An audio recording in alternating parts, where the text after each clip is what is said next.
What's going on, guys, and welcome back to the channel.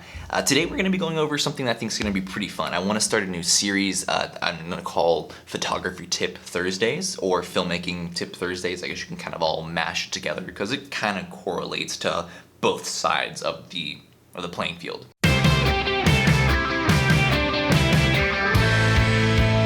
Today we're going to talk about why I believe that you guys should be using filters. Filters can add a unique style to your types of photos and also allow you to get different types of photos or different types of video that can be achieved now. So there are three main different types of filters. You're gonna have UV filters, you're gonna have polarizing filters, and then you're gonna have ND filters. Now there are a different type of ND filter that I'm going to speak about because I can show you what it is. But yeah, let's get into it. So let's quickly go over those three different types of filters. So the first one I want to talk about is a UV filter. Now a UV filter is going to essentially be a clear piece of glass that you would put over the front element of your lens to protect that front element, because let's face it, lenses are expensive regardless of entry level or more professional ones. Now, other than just protecting the front element, this is also going to allow you to cut through haze or block out UV light.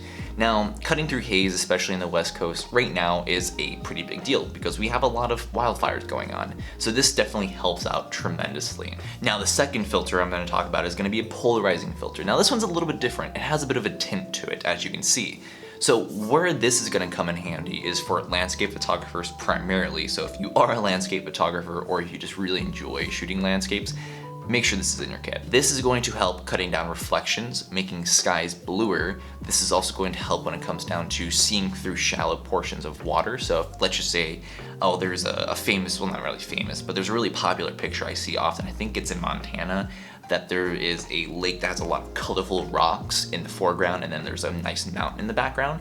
They use polarizing filters to get that type of shot because that is allowing you to cut through the actual shallow portion of that water, get rid of that reflection that would be naturally there because of the sunlight, and see those nice colorful rocks.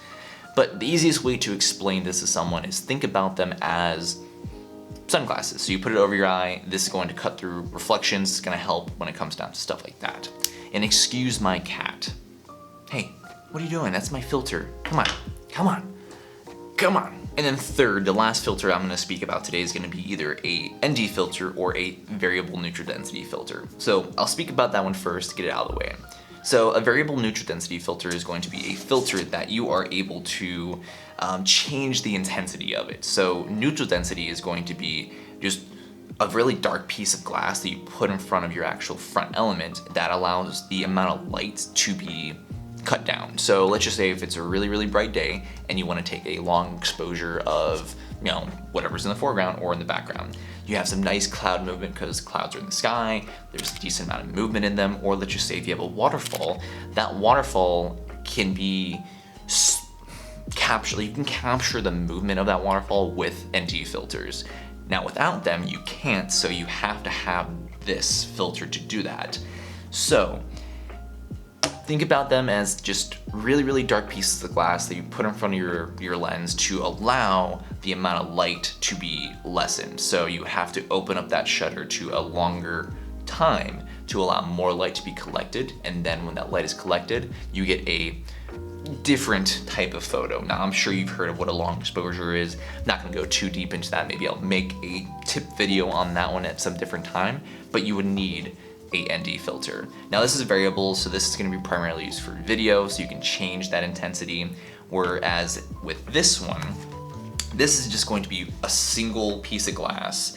This is going to be 10 stops of neutral density, so this is going to be one of the stronger neutral density filters out there. There are stronger ones, but stronger-ish. So 10 stops of light that are basically not passing through this, so then I leave my shutter open for a much longer period of time to allow more movement to be captured in that photo. So with something like this is a 100 by 100 square filter. You would then have to buy a kit.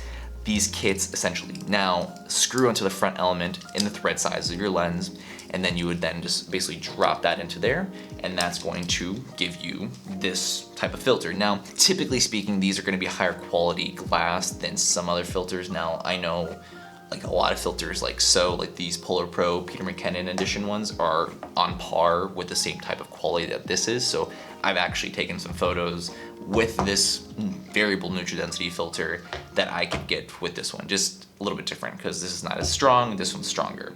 But yeah, those are the 3 different types of filters that are primarily used in photography and videography.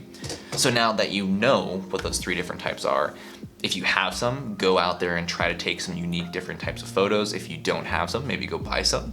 If you don't want to buy them because you don't know if you want to keep that type of filter in your style of photography, see if a friend has one that you can borrow and go from there.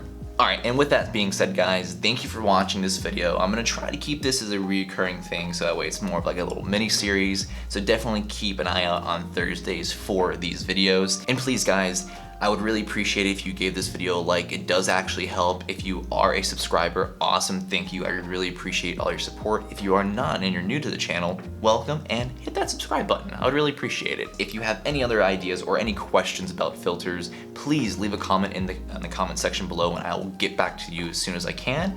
And yeah, peace out, guys. Catch you in the next one.